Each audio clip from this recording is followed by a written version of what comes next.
Hey guys, welcome back to another DMZ video. Today we're going to be looking at the settings that I have when I play DMZ to get the best frames and the best visuals that you can get so that you can spot people, bots, and anything else that you're trying to see in the DMZ. So this is going to be the first video that I've done for settings. So if there's anything you want to see change, let me know in the comments below. I do listen to what you guys have to say. So right now we're going to go through display and what I have running for display modes. So this is mostly going to be for the PC players. Okay, so I rock full screen exclusive for the display mode. You don't want to be running borderless. It's going to drop your frames some. And then you have your display monitor, which for me it's the Asus VG27W. I am on AMD for my GPU, but I am going to be switching back to NVIDIA. NVIDIA is better, but AMD, you're going to get better performance for cheaper, but as a streamer you want NVIDIA, so I'm going to be swapping back. So some of the settings in here I'm not going to have that NVIDIA cards will have. So you'll want your screen refresh rate here, which mine is 165, display resolution of 1440, and kind of the rest of this is all your personal preference. Custom frame rate, I have that set. The gameplay, so when I'm actually in the game, is set to the max, so there's no issue with whatever the frames wants to run, that's what they're going to run. When I'm in the menu and out of focus, I did lower those so that it's not overtaxing my GPU as much. And then that's pretty much it. Brightness is just going to be based on what you feel you're comfortable with, because this brightness might not work for whatever monitor or TV you're running. And then I do not have HDR on. So now we're going to move over to quality. Render resolution is going to be at 100. My upscaling, I have Fidelity FX CAS. There's actually a whole bunch of stuff that you can go through and mess with. And I have messed around with pretty much all of these except for NVIDIA, because again, I have an AMD card. So Fidelity FX CAS seemed to be the best, and then I just turned the strength all the way up. But I would say probably between 80 to 100 is where you would want to have this strength. Now, for me, I want a picture that looks clean, looks good, but also gets the best frames I possibly can. So instead of turning everything down as low as possible, I have some stuff that is increased to give a better picture for stream and videos and stuff like that. So this is one of them, this anti-aliasing. When I have this turned down to SMAA2T2X, it does not look good. It looks really, really bad. So definitely keep that at filmic. It definitely improves the visual. Anti-aliasing quality I have as normal. Now, video memory scale. This one is a little tricky. I've seen a lot of people that set this all the way up to 90, but I was having issues with it all the way set at 90. One of my buddies was having issues with it, and I guess there was a little bit of a bug where it was actually messing with the game. I'm not sure why it was doing this, but when we would go through, there's a way that you can test your video, how much memory it's actually using. Mine was only using 30%, so I just lowered this down to 50. All of my game issues went away. So if you're having game issues, maybe stuttering, or the game is freezing as it's loading in, try going in here and lowering this video memory scale. It definitely helped me out, and I've been rocking it at 50 and haven't had any issues with it. Texture resolution I set to normal. If you set it down low, very low, the game just doesn't look good. This is another one of those that I want the game to look good, but I also want decent frames. So I set this to normal. Texture filter anastrophic, I set to normal. Nearby level of detail is low. Distant level of detail is high. If you see here, this clutter draw distance, I don't have any value there. And at the end of this video, I'll show you how you can get a really good performance boost up your frames crazy amount just by changing a setting in a document. So that's why there's nothing here. So don't worry about that for right now. Particle quality, I have low. Particle quality level, I have very low. Bullet impacts, I have on. this is mostly because I like to see recoil patterns, and so if I go into a match, I kind of like to have those bullet impacts on. You can turn it off if you're not worried about seeing the bullets, and it will give you, you know, a little bit of a frame boost. Really not much, so I just leave it on. Persistent damage layers I have off. If you look at the description, explosions, it draws visual effects when explosions are used near surfaces. So basically it's just adding visual effects, and I really don't want the visual effects. I want to be able to see people even when explosions are going on. So I need to have that off so I can have a better view of what's going on around me, especially when explosions, grenades are going off and stuff like that. So I have that off. Shader quality I have medium. Tessellation I have near, and this is another one that just kind of improves the visual quality. On-demand texture streaming I have off. I do not want anything downloading while the game is playing. That is going to take away from my frames. That's going to take away from my gameplay. I don't want that, so definitely turn that off. Streaming quality doesn't really matter, so I have that as normal. Volumetric quality is low. Deferred physics quality is off. Water quality I have set to default, and I think they recently changed this. So you have like water caustics, wave wetness, and then the caustics and wave wetness. But when looking at these, it kind of makes it so you can't see people in the water. So I've turned this to default just so I can have an easier time of finding people if they go into the water. It's hard enough now as it is to find people in the water, but I want to make it as easy as possible to be able to find them. Shadow map resolution I have as normal. Screen space shadows I have off. Spot shadow quality low. Spot cache low. Particle lighting low. Ambient occlusion off. So this is the first one where it's just like low, off. I don't really need these. They don't really do much for me. So I'm just going to turn them low so I can get that frame jump. Screen space reflections I have off. Static reflection quality low, and weather grid volumes I have low. All of these you're pretty much just going to shut off. You don't want depth of field, you don't want any sort of blur, you don't want film grain, so just turn all of those off. Now for view, we're going to talk about field of view really quick. If you look at this picture that they have for the field of view, and this is a big thing for console because now you have that field of view. I would almost say that you need to really consider your distance from your TV or your monitor or whatever you're viewing on before you just bump this field of view all the way up. If you bump this all the way up, yes, you're going to have a better peripheral view, but your further out shots are going to be more difficult. So you trying to snipe somebody, you trying to shoot somebody with an AR from further distances, it's going to be harder because that person's going to be smaller. So if you're further away from your TV, so let's say you're sitting, I don't know, 6 feet from your TV, and you have a smaller TV, maybe it's a 40-inch or something like that, you're going to have a harder time seeing that target, and you might not want to bump your field of view all the way up. So for me, I actually put it down to 115. I heard there's an issue at 120 where your aim assist is not working. And I don't know if that's true or not. I haven't checked it yet, but I just figured I'd bump it down a couple just in case that is an issue. So I rock 115 for my field of view, but I'm also sitting right at a monitor, so I can benefit from this field of view. ADS field of view is affected. Weapon field of view I have as wide. Third person doesn't really matter. I haven't seen third person come back. And vehicle field of view is wide.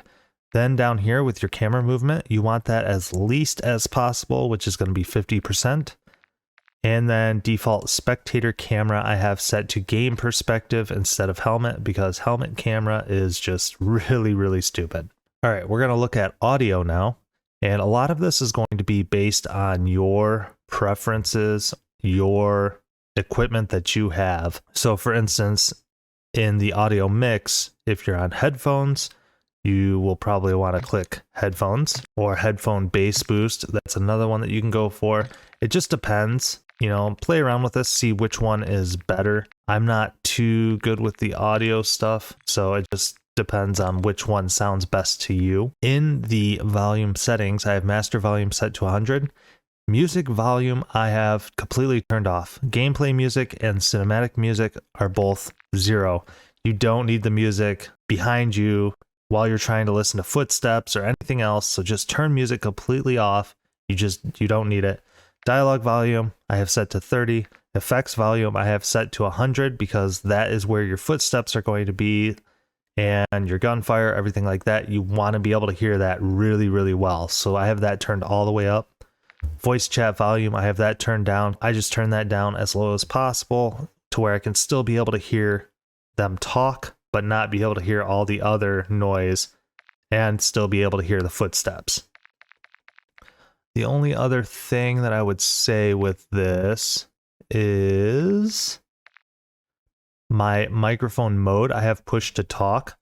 So in a game, and I use Discord a lot. If you aren't on the Discord, there will be a link down below. Join the Discord. I have voice chat channels in there.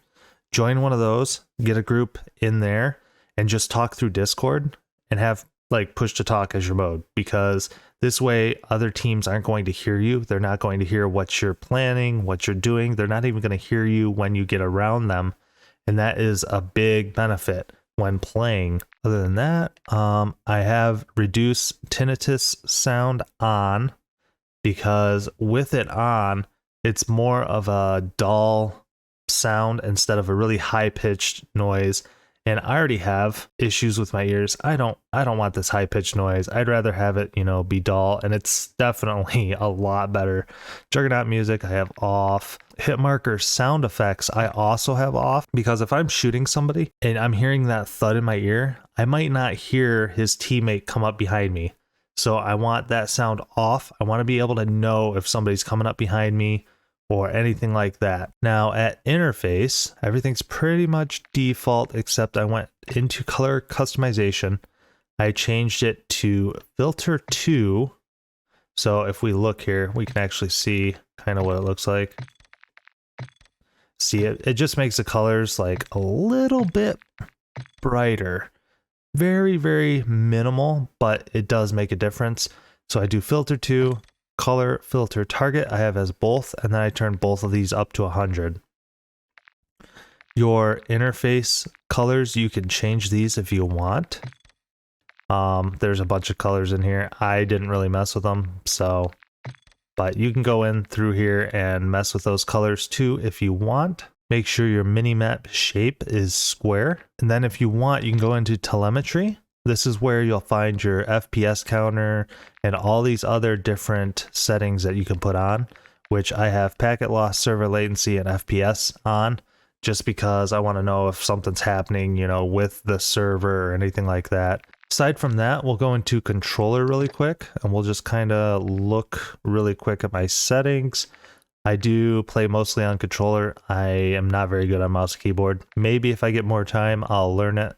So I don't really have mouse and keyboard settings for you, but for my aiming, I am a 6.6 for my horizontal and vertical stick sensitivity. My ADS sensitivity multiplier, I have a custom sensitivity, and I think, yeah, it's over here in advanced. So this is what I rock for my sensitivity multiplier. My lower zoom is the only one that I've dropped down to 0.8. And then I want to keep the higher zooms normal so that I am able to hit those snipes a little faster. But going back to controller, everything else is pretty much, let's see, normal. Aim down sight behaviors, hold. Automatic sprint, this is one that I've changed. I did have automatic tactical sprint, but I changed it to automatic sprint because I was having issues where the shotgun didn't want to come up when I was using a shotgun because of the tactical sprint. So it's not really that difficult to just press the left stick down once to get that tactical sprint. And I haven't really noticed any issues with it. It's now second nature to do that. So if you're having issues with weapons coming up because of automatic tactical sprint, maybe go in here and change this to automatic sprint. Equipment behavior as hold. Interact and reload behavior. This is one that kind of changes. There was a glitch where you would have an issue with trying to get supply crates with the prioritize interact. So you would just tap the button and it wouldn't open up the crate because you have to hold it. So then you have to switch it to either tap to reload, so you'll hold to interact, or prioritize reload when you're still holding to interact. So you might need to come in here and change this if you can't get those crates, if they don't want to open up, especially if you have tap to interact or prioritize interact on. I think they may have fixed it, but I haven't really changed from prioritize reload because that's what I used for the first 2 seasons and I'm used to it now. And then armor plate behavior, I have apply all. That way I can continue moving while I'm putting plates in. I can get to cover and everything like that. So definitely turn that to apply all. For the advanced controller settings, target aim assist is on. Aim assist type I have set to default. I've heard people that use Black Ops.